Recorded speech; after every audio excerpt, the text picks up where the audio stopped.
Hey guys, welcome to a game dev vlog. I know that's something that I've never done on my channel before, but I enjoy making games, I have fun making them, but I just never finish them. I'm hoping by starting a development log that'll keep me motivated and somewhat accountable to make games, and also maybe receive some feedback along the way would be nice. As you can see, I've got dozens of Unity projects that are all at different stages of development. Some just need more levels.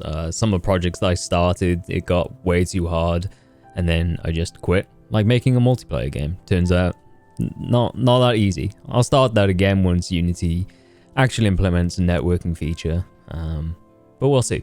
I've used Unity for quite a long time, maybe around 5 years, 6 years, and I've got a degree in software engineering, but don't let that fool you. I still Google absolutely everything, and even then it's probably not right. I have completed one game which you can check out. It was made for the Ludum Dare competition, game dev competition. You have 48 hours to make a game. You find out the theme on a Friday night, and then you just have until Sunday night to upload it. The theme for the time that I took part was nothing, or you start with nothing, I think. I think it was quite cool. It was third place for humor, which is fun, but I didn't really try to make it funny. I think it was just because I made all the sound effects with my mouth, which people enjoyed. The link to it will be in the description. It's only like a 5-10 minute game. There were a few problems with it, but again, 48 hours and I'm not very good. I do plan to start streaming some game development now that I've actually started this project, but I also work a full-time job, so I don't have a lot of free time. I don't think I'll be setting a schedule for these videos, not just yet, just because I think that'll make for some bad development progress. If I try to rush a certain feature to make a video of it, I just don't think that will be very good long-term. The idea for this project is fairly simple, and I think something that is in my scope of accomplishment, even if I have to learn a few things along the way. I want to make a 3D style FTL game. Not exactly like FTL, but a space strategy simulator with similar elements like a battle and different rooms for different functions like the shield, the engine, stuff like that.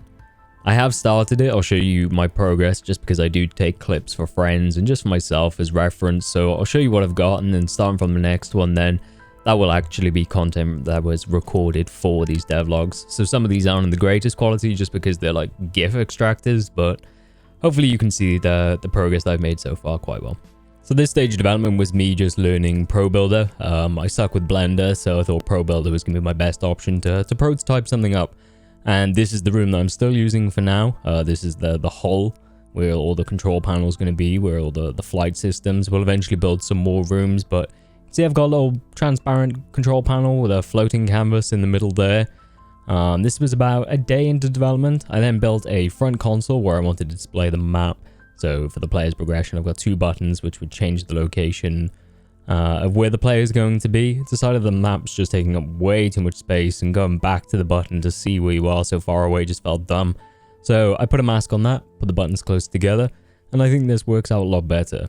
It is a linear game, so there was no point in having front and forwards and backwards button, so eventually I did change that to a warp. For when you do warp, you're going to want to know you're going fast, and these lines are going to tell you you're going fast.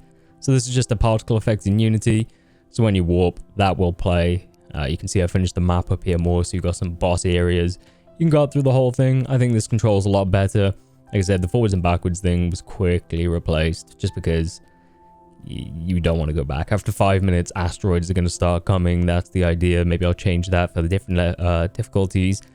So I decided to start trying to spawn the asteroids. I instantiated those, which when you're trying to do like 50 with this randomized position at a time, caused a lot of lag. I have a decent computer, but I knew this definitely wasn't the way to do it. So I decided to learn how to pool objects.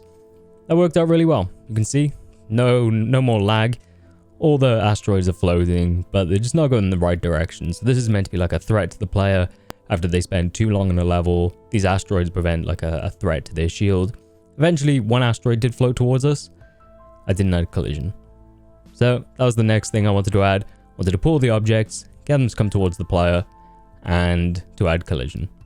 Here it works. I wasn't quite sure what the performance would be, because I do want to like randomize these positions so they're not all coming just from one place. Eventually there will be a shield around the player. So I decided to test how many asteroids we could actually handle. Turns out object pooling is great, quite efficient. These are just being returned back to a pool. Once they're done, they'll disappear after X amount of seconds, and that's where we are at the moment. So here's the game in the current state. You can see I've actually got a shield up and collision works with a shield. And the ship will look better eventually. For the most part, you're only going to see it from the inside, so it doesn't really matter what it looks from the outside. But you will be fighting against other ships, so there will also be ships that look great from the outside and maybe not so much from the inside. So if we just go ahead and play, I'll just show you all the refined systems that I have at the moment. The shield counter doesn't work, I think. They're going to be the shield and the player's health. When you warp, it actually does warp. Unless you stand by like here, you can't see it. But if you stand back and in the middle, then you can see them. I think that's something to do with the shield, but you do actually progress, and this will go into the end of the game. So you'd be on warp 2, there would be an encounter, maybe it's a battle, or you can rescue somebody. I'm not quite sure if I'm going to have like AI in this game, like so somebody else could be on your ship. Never done that before, but maybe that'll be a challenge for the future. The idea is after 5 minutes of spending time in an area, asteroids would start coming. I've got that set to F at the moment, just for development purposes. And these are just random numbers. They'll probably mean something in the future, but for the moment, I just think it looks kind of cool. We do have a collision and a basic particle effect. I'm going to have to get some different particles. You can see here. They do come in, even though this is like made up of 3 spheres. One for the outside, one for the inside, one for the collision. I will be using just 1 sphere, but I'm going to have to get a double-sided sphere so you can see the shield for both. But this is pretty much it for the moment. I do have a Trello, which you can see. So you can see the Trello here. I think you can follow it. For the moment, this game is called S.P.A.I.C.E with an AI in the middle because I'm a genius. And this is what I plan to do. So finish the ship layout. Probably won't be done this week. I'm going to be out in the rooms as they're going. So that's just a big lie and can go away. Ship health system. We've already got a ship shields. Doesn't quite work, but we have it. It's not far from being done. And the ship hull health then. Then I think I'm going to start working on the battle systems. So that's probably what will be in the next devlog. But if you enjoy this game, any feedback would be great. Thanks for watching, guys. See you next time. Bye.